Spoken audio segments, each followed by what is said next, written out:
On your Tuesday episode of Locked On Raptors, of course, it's more fun to think about the Toronto Raptors going big at the trade deadline, but that doesn't mean they should.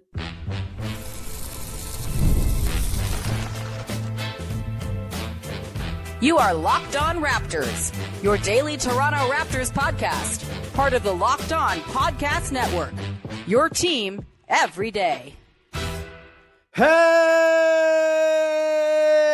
what's going on? And welcome to another episode of Locked On Raptors, part of the Locked On Podcast Network, your team every day. It is Tuesday, January the 20th, and I'm your host, Sean Woodley. I've been covering the Raptors now for 12 seasons on various platforms. You can find all my work over on Blue Sky. You can find the show on Instagram. You can join us in the Locked On Raptors Discord server. Link in the description of the podcast. 100% free to join. We'd love to see you become part of our listener community over there. It's a great place. Come talk ball, especially as we head into the trade deadline, just 2 weeks and 2 days away.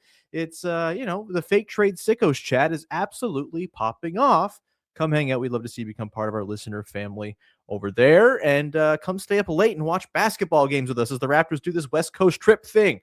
All right, on today's show, we are doing a little deviation from covering all of the games. It feels like they've played a million games of late. We're going to take a second to take the temperature of the trade deadline. Of course, it's just February 6th, very close, couple weeks out, and there was some stuff today from Michael Grange over at Sportsnet we'll examine. I think some encouraging stuff if you're of the mind, like I am, that the Raptors should probably be looking to be a little bit more laid back and chill at this year's trade deadline than maybe some of the fake trade sickos out there would like to see. We'll also talk at length about Ja Morant, who keeps on coming up as maybe a guy the Raptors might go after. I still just don't see it. We'll lay out the case for and against, but spoiler alert, I am against Ja Morant. I know I've talked about it plenty on the show, but I kind of want to reinforce some of those thoughts, add some new thoughts to the mix as well. And again, entertain the argument in favor as well, because it feels fair to offer some balance, even if I do not agree with the argument in favor. All right, let's jump in first to the Michael Grange piece at Sportsnet today. Big old knowledge dump from his many sources inside the Raptors and around the NBA. And I think for me, the link, by the way, to that piece is in the description of the podcast if you want to click through and give it a read. But more or less, I think the sort of Cole's notes is inside the organization, ownership, Bobby Webster, there doesn't seem to be this intense pressure to go and make some sort of splashy move at the deadline in the interest of winning now, even in an Eastern Conference that is theoretically pretty open. I think, and this I think is the right call, there seems to be some understanding of patience and long game here. That said, outside the organization, there seem to be plenty of folks who look around and say, ooh, maybe there's trouble on the horizon there with new ownership taking over. Maybe Bobby Webster's playing for his job here a little bit. I do not get the sense that Bobby Webster is managing for his job. Keith Pelly, of course, people who are in charge of things and are public facing will say things that are not always true, but Keith Pelly basically says it out loud in the piece to Michael Grange. Bobby is not managing for his job at the deadline. He's done a good job. Things are headed the right way, yada, yada, yada. Again, these things can change.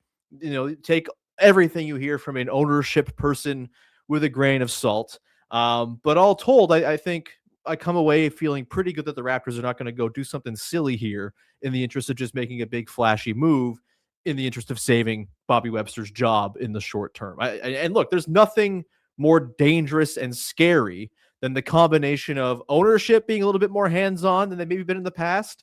Maybe not something to concern yourself with at this moment, though I do think it's something to keep an eye on. It does seem as though Ed Rogers and Keith Pelly have a little bit more say and sway over what's going on than they did when Masai Ujiri was just this kind of buffer between ownership and the team. You had Larry Tannenbaum as well there as sort of a hands-off guy. It seems like there's a little bit more ownership intervention with the day-to-day than there was in the past. Is that a problem? We'll see. Again, I don't think it's an issue right now. Could be something to keep an eye on longer term. But there is nothing more scary than a hands-on ownership group and a GM who feels like he's got to make some desperation moves to save his job. This is how you get the first Rudy Gay trade, for example, back in 2012-13, where Brian Colangelo was clearly desperately trying to save his job and made a trade that kind of didn't make any sense for the fit of the team. Obviously, the downstream effects of the Rudy Gay trade and the subsequent trade to Sacramento led to all kinds of good things for the Raptors, but the original trade itself, kind of insane considering where the team was at the time they made that trade. And I think you're always kind of worried about these sort of desperation moves in a, whether it's a contract year, whether there's just noise about someone being on the hot seat. You don't want to see a team going to make these moves that are sort of geared towards the short term. And it just does not seem like that is the tone and tenor of this deadline for Bobby Webster. We've heard plenty from the insiders, right? Jake Fisher, Mark Stein, all this stuff about how the Raptors are sort of always in the mix trying to make big deals. And I think this is true. This is kind of an organizational ethos, right? This is a team that likes to be opportunistic. This is a team that's not going to win in free agency. This is a team that's going to win by trading for players maybe below value, at sort of nadir their value, and trying to rehabilitate them and turn them into the players they can be within their own system and program. And I think by and large, that's a good way to operate. And we'll get into why I don't think the sort of rationale behind a move for a Ja or a Domantas Sabonis or an Anthony Davis is all of that wrong necessarily. I just kind of think those are the wrong individual guys to apply that ethos to. We'll talk about that later. But again, I kind of just come back to, I don't think this team needs to be all that aggressive going into this trade deadline. This season is going exceedingly well compared to preseason expectations. A lot of good has happened. And yes, there's some bad stuff. The offense has been pretty uninspiring for the last month and a half or so, largely in line with plenty of missed time for RJ Barrett. Sucks that he's missed as much time as he had. He's clearly been very important to the way this team plays offense. I think they have better to offer than what they've done offensively of late, but certainly you're looking at a good chunk of the schedule now where they've just been a bad offensive team. It's not ideal. That said, they're a great defensive team. They continue to be that. It's held up from last year. I feel very good about this being a top 10 level defensive team, which is a great step in the right direction. And I just think the issues that they do have, the team's needs, guard play obviously has been a sore spot. Quickly is not giving you what you hoped for when you paid him. Jamal Shed has had his moments, but he also is quite limited offensively, and that kind of rears its ugly head in situations where you just need a little bit more pop from your guards. They each bring value, but the Raptors could clearly use more of the things they bring: ball handling, shooting, stewardship of the offense, stuff like that. Obviously, the Jakob Poeltl thing has been not great this season, and they could use some helpful big man insurance behind him.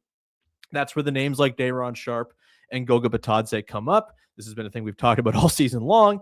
I think there has to be a pretty clear threshold you're clearing for a backup big man to come in to actually give up real assets for. Maybe Day'Ron Sharpe is good enough for that. Maybe Goga is. I would lean Sharpe over Goga if I'm just speaking personally. But either way, I don't think any of these issues, the lack of center depth behind Poeltl, obviously Collin Murray-Boyles, who's going to be out tonight, by the way, but hopefully on the mend soon. He was questionable, ruled out. It doesn't seem like it's going to be a long-term thing with his thumb. The way he's played, the way they filled in with Mamu and Scottie Barnes at the 5, they've done as admirably as you could possibly hope for in the absence of Jakob Poeltl this season. And I'm not sure some sort of hump big man coming in is really going to change what they've done there all that much, apart from give some assurance if in fact Poeltl's just done for the year, which we have no idea, right? We're just totally guessing at when Poeltl's going to come back. Hopefully it's soon, but it's very much a guessing game at this point. All that said, I think none of these issues are holding them back. They are on pace to win 45 or 50 games, be in the mix for a top 6 spot in the Eastern Conference. All that if you said at the start of the season, if this was going to be the outcome for the year, you'd say, wow, that's incredible. What a great step forward. What a great first sort of notch of progress as they try to kickstart themselves out of this rebuild. What a wonderful success of a season. If they were, 17-27 or whatever the record would be on the inverse, if they were not having a good season, if they weren't able to scratch out these games in sort of clutch time, if they just, weren't a good defensive team, if the defense didn't carry over, all this stuff, then yeah, you're probably looking at, okay, maybe some bigger moves here are necessary to shake up the mix that is clearly not working. This mix is working, right? Even with Quickly and Poeltl not giving you nearly the value you'd hope for from what they're paid, they're not holding them back from winning a lot of basketball games. And I think you've seen some very important things happen this year. Scottie, I think most importantly, has justified every single bit of his max extension and looks like he's going to end up being on an absolute bargain of a deal for what he brings as a star player over the next 4.5 years on that 25% max deal. That's a huge, incredibly, critically important development, as is Collin Murray-Boyles being this good in year one as a rookie on a rookie scale contract, contributing to winning right now, being a winning basketball player from day one.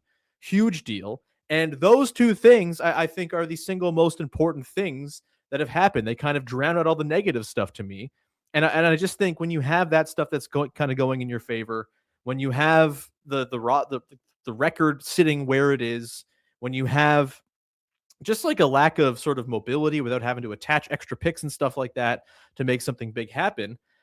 I just think standing pat and being chill and kind of doing the one thing we know they're all going to do. We all know they're going to do, which is try to duck the tax by moving Ochai Agbaji.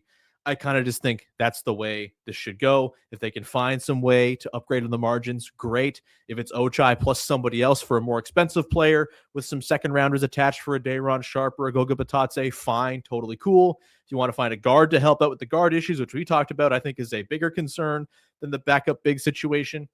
Just getting someone else who can dribble and shoot in the door would be great. We've talked about Scottie Pippen Jr., Chris Dunn, some other guys. Like, none of them are perfect options. No one is fixing everything that you have wrong with this team right now.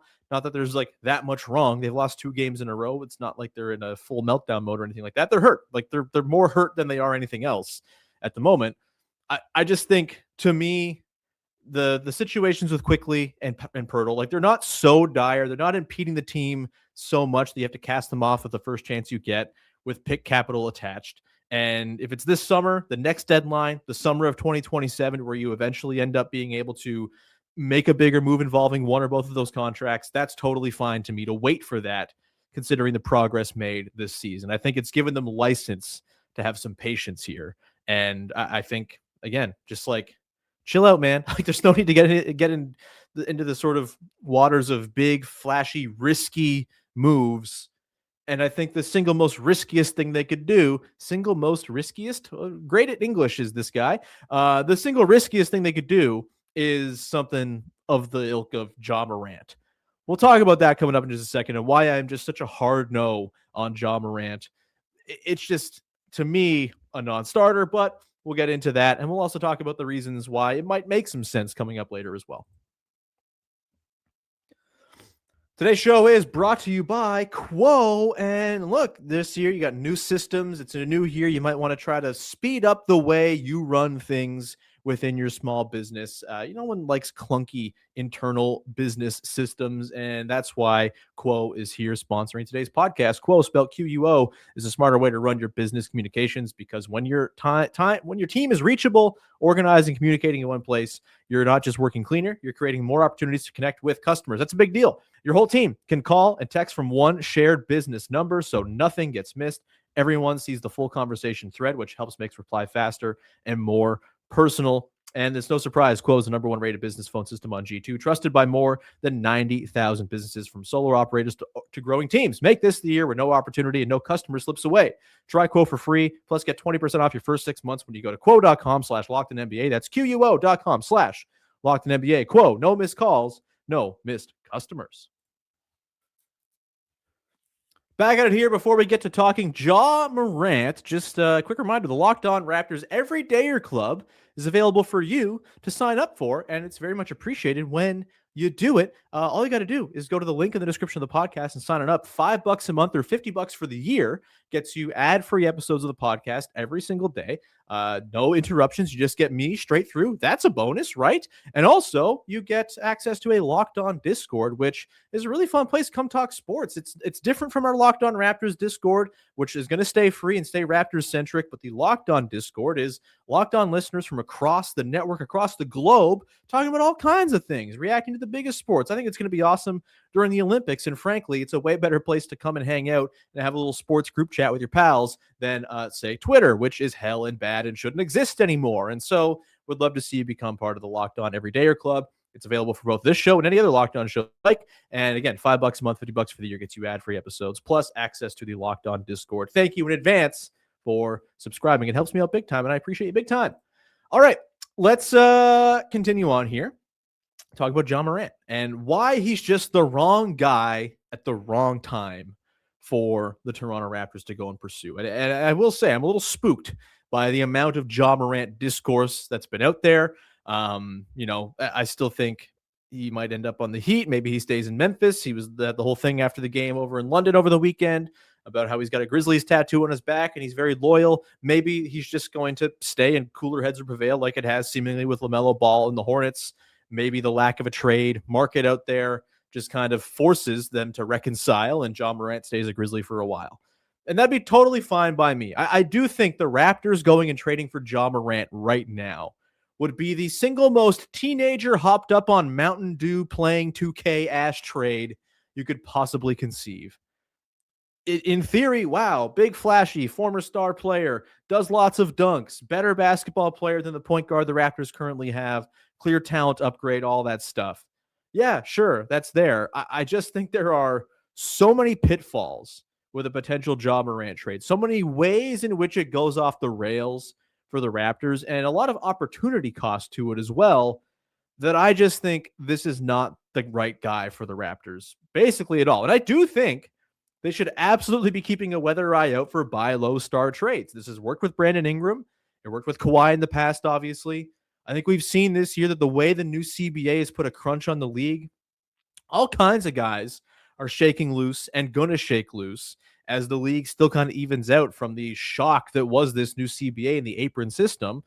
And I think we've seen it this year. Like, there are so many guys available, and they've gone up and down in terms of their availability. Trae Young was very available, then got traded. And then Anthony Davis is very available, or maybe not. Then he's hurt. Who's to say what's going to happen there? We've heard plenty about Ja Morant. LaMelo Ball wanted a trade early in the season, then started playing well. Maybe that's not happening now. But I think just the nature of this CBA and the way star players and their salaries just kind of matter and have to be thought about more by teams than ever before, I think it's just going to mean that there's a pretty steady stream over the next couple of years of these types of guys becoming available. And I think just because a guy is available right now doesn't mean you just have to hop on it because that's the thing that's cool and fresh right now. I think to pounce at Ja right now because he's available would keep you out of the running for future moves for inevitably similarly distressed stars that become available, especially if you have to throw in the kind of pick capital it's probably going to take to get off of Emmanuel quickly in the process. Our pal Joe Wolfond is writing for Vivek Jacobs' newsletter, Raptors in 7 now, which is great. And he wrote today over there about Emmanuel Quickly and the sort of conundrum of Quickly being valuable to the team for the skills he brings to the table, yet not quite giving them everything they need. And the sort of the whole quandary of it all. Link is in the description if you want to read that piece. Wolfond's the best. He'll be on later in the podcast. On the podcast later this week, maybe we'll talk about it. But I think he rightly noted in that piece that, like, typically trading players at the absolute bottom of their value is a thing you want to avoid. And I think it's sort of like a double-edged sword here where you're trading, in theory, for Ja Morant, who brings a ton of risk to your operation, while also giving up a whole bunch of picks likely to move off of the Quickly trade based on what his performance has been, the number of years he has left. Like, that might be 2 picks just to get off the deal right now. Like, you're both bringing in a ton of risk for a guy who we'll talk about, I just don't think fits the team very well, on top of all of the other concerns with him. And then you're also giving up picks, which in theory would be your avenue to get out of that sometime down the line if it doesn't work out well. And I think it just kind of is a double-edged sword of kind of owning yourself if you make a trade like this, just because he happens to be the guy available. And moving off of Quickly at the very bottom of his value, same goes for Jakob Poeltl, just doesn't seem like a particularly wise piece of asset management. You can think they're overpaid and also think they have better days ahead, which I certainly do. Like, Quickly, we know is a better player than what he's been for the large chunks of this season. We know he's a better shooter than he's been so far this year. He's had way better stretches of just like being a functional offense operator than he has been this year. I think, obviously not having Jakob Poeltl has been a big hit to him and his pick and roll game and all that stuff. We covered that ad nauseum at this point. But, like, to me, the combination of him playing a little better as time goes forward here, plus his contract getting closer to expiration by the year, means there will be more chances to move Emmanuel Quickly in one of these buy low trades at some point in the next couple of years. And we don't know who those guys are going to be, right? Like, it's all totally like at the whims of the shifting landscape of the league, and things change so fast. Players fall in and out of favor with franchises all the time. It's hard to predict exactly who's going to shake loose and become available. I mean, I don't think anyone a few years ago would have said Ja Morant's going to be available for basically nothing on the market, but it seems like that's kind of where it's at. Like, these things happen fast and they're dramatic in terms of the shifts of the perception and the perceived value of players. And I just think there's no need to go and just press the panic button right now and just trade quickly now because he's not playing very well and you need an upgraded guard right now, especially considering, again, there's so many ways in which this doesn't work with Ja Morant that it's just not worth the risk to me. And first of all, I mean, there's the health situation.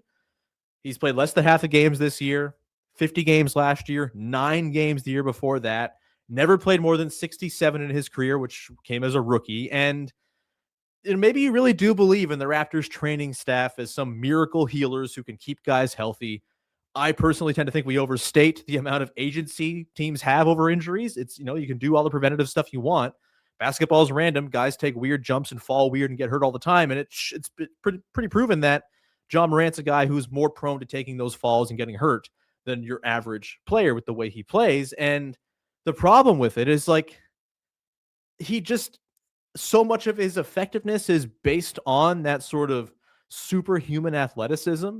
And I just don't know if you're like, even if you think you're the smartest and best medical staff in the world, if you want the peak idealized version of Ja Morant, there's just so much baked in risk to how he plays. And it's pretty clear that over the years, his body has declined. It's decayed, whatever you want to say. Like, he's just not that level of athlete he used to be. And so it just, like, it to me, you're not trading for the Ja Morant of a couple years ago. If you were, I'd be all for it, because the Ja Morant of a few years ago was one of the most fun players I've ever watched play basketball in my entire life. But he's just not been that guy. The rim pressure has been on a decline, though we'll talk about it later. He's still a better rim pressure guy than the guys they have now. So that's a point in his favor. But it's still just like, I don't know how much you can really bet on the health with him. And also, like, with Brandon Ingram too, like, do you really want to roll the dice on keeping both Ingram and Morant healthy? That seems pretty risky. And I just don't think there's a single worse thing you can have on your books in today's NBA than a star player who makes a lot of money and doesn't play. And you run the risk of having a couple of those guys if things don't go well with Morant, or Ingram health stuff kind of resurfaces. Like, it's just a big double down bet to make. And again, he's a guy whose greatness is built on superhuman athleticism, and he's just not really that guy anymore. It also doesn't, like, clean the books in the way I think it's sort of being pitched. If it's like quickly out for Morant again, quickly plus picks is certainly how it would go. He makes $7 million more than IQ this year. That only increases over the next couple of years as his salary increases and IQ stays static. There's nothing, again, more damaging than a really big contract on the books for a guy who can't play. And there's just so much downside considering the history of Morant and his health situation. And then there's the fit, right? Like, the question through which every single roster move needs to be filtered if you're Bobby Webster is, does this guy fit with Scottie Barnes? And now I think you have to add Collin Murray-Boyles to that mix. And I just don't think a non-defending, non-shooting guard who's best with the ball in his hands gives a satisfactory answer to that overarching question. And, like, that's even if he's, like, at his fully optimized self, right? Like, if he is maybe not the 2022 version of Ja Morant, but if he's the sort of version we saw over the weekend, for example, where he had a really nice game over in London, efficient scoring, assists, all that stuff, like, it's still not the archetype you necessarily want to optimize Scottie Barnes, Collin Murray-Boyles, and Brandon Ingram. Like, I just don't think that kind of guard is where you want to go. They need someone who's got some pull-up juice. They need someone with some stretch. As Joe Wolfond laid out in that piece I talked about, the effect that Quickly has on the spacing of this team is more substantial than any other player on the team. Even with him having a negative three-point shooting season, he still is the gravity guy for this team right now. And Ja Morant is just not a gravity guy. He's not someone who's going to tilt the defense with shooting ability. He's not shot over 30% on pull-up threes since his second or third season in the league. It's been a long time of him just being a bad three-point shooter. This year, a miserable three-point shooter. And if you're sitting there watching the Raptors on Monday night, or whatever it was, the last game they played Sunday night against the Lakers, not able to hit a three, getting killed by the zone, guess what? Like, you're not getting any help in that regard from Ja Morant's shooting. It's just the archetype that Emmanuel Quickly is, the sort of on and off ball combo guard who can do a little bit of everything for you and be a spacing agent off of your creative wings. Like, that's the archetype that works for this team build. Ja Morant would represent, like, a massive uprooting of the way this team is designed to play 2/3 of the way into a season that's been very successful, where the vibes are good. And I'm not even getting into the off-court stuff with Ja Morant, where it seems like he's maybe a bit of a drag to be around. Like, it just seems like such a huge wrench to throw into your season that maybe yields a slightly higher ceiling than they have right now, but all the same downside. And I think even worse downside, considering he makes more money. And, if you've spent picks and quickly to get Morant in the door, if he goes down, you're left with Jamal Shed and not a whole lot else as your guard play situation. That's a really tough thing to consider and imagine. Like, I don't know, man. I just think there's way too much downside for Ja Morant to be the guy for the Raptors to go after right now. And I just don't think the fit is there at all. And I want to talk more about that coming up in just a second. Maybe there's a buy-in to be elicited from Ja Morant the way the Raptors found it with Brandon Ingram when he came in. Maybe, but again, I just don't know if that player type has that sort of flexibility. We'll talk about that. We'll get into the case for Ja Morant, as I said we would, but maybe some more reasons why I think it's a bad idea as we close out the show coming up in just one sec.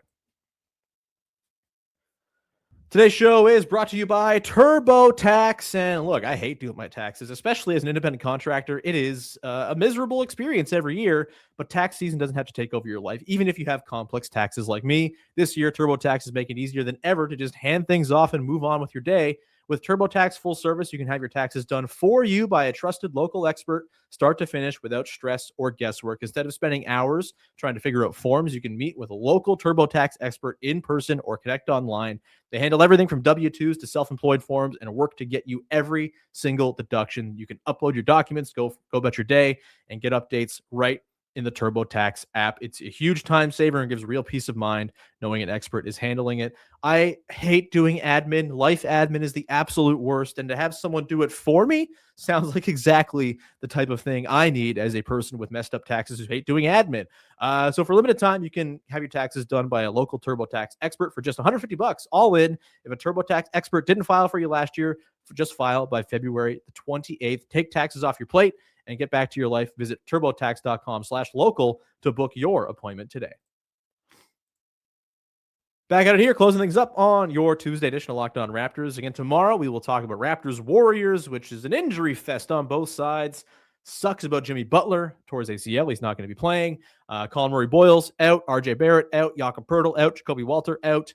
We'll see how that one goes. Hopefully the Raptors can have Scottie Barnes do the thing where he's just bigger than all of the Golden State Warriors again and have another 20-20 rebound game or 20-20 and 10 triple-double game. Wouldn't that be swell? Ja Morant, more sort of the case against and maybe the case for. Look, I'll fully cop to initially being pretty opposed last year to the Brandon Ingram deal for similar reasons, right? The health stuff, the unclear fit. It was less so once the cost to acquire him was revealed. But I certainly had concerns about the fit and adaptability of Ingram and Barnes. And obviously those have been largely, kind of washed away. Although I think there's still some, clunkiness with the way they play. It's kind of, par for the course when you have Brandon Ingram on your team. He's just going to bring some of that, and that's fine. It's a different element. It's all good. You could make the argument that Ja Morant could adapt as well, right? Problem is, I just think there's a lot less room for him to adapt as a 6'2 guard who can't shoot and is a bad defender than there is for Ingram, a 6'8 wing who can shoot, who has the tools to be a good defender and to blend in an off-ball role. Like Ja Morant off the ball, are you actually getting like your $40 million worth of value if Ja Morant is playing off the ball more? And do you want Ja Morant with the ball in his hands every time down the floor when you run an offense that largely flows through your wings? And I think we've seen like Scottie Barnes has been so damn good this year. They should flow through him probably more often. And Brandon Ingram has been a really nice guy to kind of get your big buckets when you need it as well. And you can run a possession through him in a pinch just fine.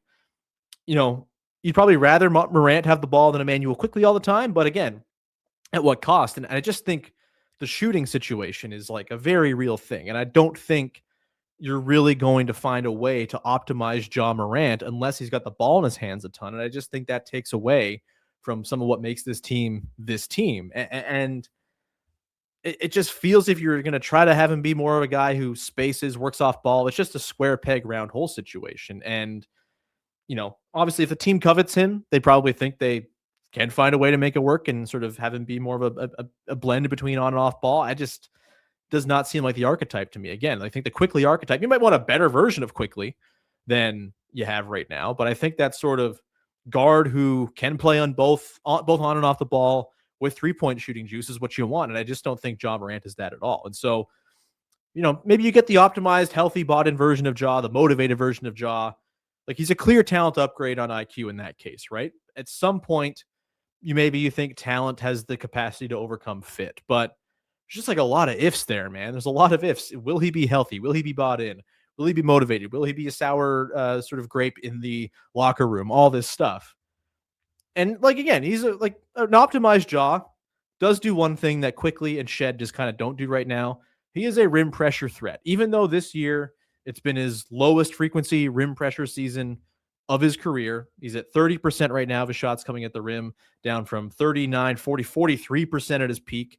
It's been on a pretty steep decline over the last few years. He started off first year of his career, Ja Morant, 49% of his shots came at the rim. Crazy. After that, 42%, 43%, 40%, 39%, then 24, 25, 33% this season, 30%. Still not terrible for a guard, still in the upper half of the league for a guard per clean the glass, but still not what it used to be. It's not that superhuman ability of getting to the rim whenever he wants and yamming on dudes' heads whenever he wants that it used to be. His finishing at the rim has gone down as well. He's still a fine finisher at the rim-ish, kind of middle of the pack, 61% this year, down from as high as 66% in his third year. It's never been like a lights out elite every single year, one of the best finishers in the league type of guys, but he gets there more than their current guys and finishes as well or better than both Quickly and Shed does right now. Fine. Like, that's the argument in favor. I come back to all the other things that he doesn't do. I think he's a significantly worse defensive player than Emmanuel Quickly. And I don't think Quickly is great. I think Quickly is about league average for his position. I think he's got moments where he really shines. He can be disruptive. He's got length. He's a good rotational defender. On ball, leaves a lot to be desired, but that's the same for basically every guard who's played minutes for the Raptors this season, including Jamal Shed, whose reputation as a good on-ball guard has maybe not totally been lived up to either. Ja Morant's just a bad outright defender. He would probably amplify and make the issues the Raptors have had with point of attack defense even worse. And so it's just like, even if you get that rim pressure boost, which like right now, I think they're a fine rim pressure team if RJ Barrett's healthy. It's not like I think they are in dire need of, like someone to come in and save them. It's not like they never get to the rim. They're not the Boston Celtics. Like, they have a pretty solid shot chart overall. Maybe you want them to take more threes. Maybe you don't. Maybe you just rather them replace the threes they can't hit with twos they can. Either way, I just, even the case for Ja is not compelling enough to me to make it worth all of the potential downside risks. And the one thing I think he'd really bring is that rim pressure, that driving ability that they don't currently have. And as much as that'd be nice, I still think, how much are you getting out of that if the space around him is not there? If he's not himself causing defenses to think, if he's, having teams go under him on every single pick and roll and all of this stuff. Like, I just think the lack of shooting for him is such a disqualifier in terms of his fit on this team that it's a huge deal. And like, I just feel similarly about any of these distressed asset right now, right? Like, I get the idea of getting off of Pirtle and Quickly being a value for people, right? Like, those contracts look like they could be real anchors. Again, they're not preventing them from winning right now, but down the line, maybe that becomes a thing, or you lose players, or you can't re-sign players, or whatever, or you just need to win at the highest levels. All of your salary slots providing, peak value of what they're being paid. It could be an obstacle down the line. Right now, it's not impeding their goals, and so the closer those deals get to the end, as those guys hopefully play better and get healthy or whatever, like, the deals look less like total albatrosses. Again, the concept of looking out for one of these trades for a distressed guy, totally on board with it. Domantas Sabonis, similar idea, right? Like, would be a better version of Jakob Poeltl as like the elbow creator. That's nice. Probably a little bit worse than everything else that you need, right? Rim protection, all that stuff. Like, defensive, just solidity, all of that. Like, I just don't like, none of these guys are so overwhelmingly good at one thing that would change the lives of the Raptors so much that they're worth the downside risk and the extra money you're paying out to those individual salary slots, the compromising of your depth by sending out multiple players for one, which has been a real strength of the team when they've been healthy this season. And been a reason why they've been able to survive when they've been less than healthy too. Like, there's a lot into this stuff. And I just don't think the team is in a position right now where they need to go push the chips in, which is what this would be. Trading for Ja Morant would be pushing the chips in. You'd be sending out picks, which right now, one of the things going for this team is they have all their own picks in their control. I don't think you need to go and start sending those picks off for guys who carry massive risk, who just are not going to make it so you're some surefire conference finalist in the Eastern Conference. I just don't think that's the case. Unless you get, like, again, optimized, peak full, this is Ja Morant back in the sort of heyday Ja Morant. I just don't think that's a reality for him anymore. Like, he's just not the same guy he used to be. And so, yeah, I'm steering clear. I'm keeping an eye out. Like, I'm constantly monitoring these potentially available guards and all that stuff. But Ja just doesn't feel like the guy right now. And the team is not in such a dire situation that they need to be selling themselves out for such a huge risk bomb to drop onto the team. We'll leave it there. Thank you so much for rocking with the show. As always, follow, subscribe, rate, review, tell a friend. Always appreciate it when you support the show. Back again tomorrow, talking Raptors, Warriors, and then the day after that, talking Raptors, Kings. Joe Wolfon will be on along later this week as well, as always, and looking forward to that as usual. We will leave it there, however, and remind you to go subscribe to the Locked On Raptors Every Day or Club, link in the description of the podcast. $5 a month, $50 a year, gets ad-free episodes in your feed every single day. You don't got to change your app or anything like that. It's just a new feed. You put it in the RSS feed, and boom, those ad-free shows go right to your phone, your device, no matter what. And then, of course, access to the Locked On Podcast Network Discord server as well, which is a lot of fun. So thank you for doing all that stuff. Join the Discord, link in the description of the podcast, et cetera, et cetera. We'll talk to you again on Wednesday after hopefully an underdog injury-riddled victory for your Toronto Raptors on the road in Golden State. We'll talk to you then. Thanks for hanging. Bye-bye. Oh.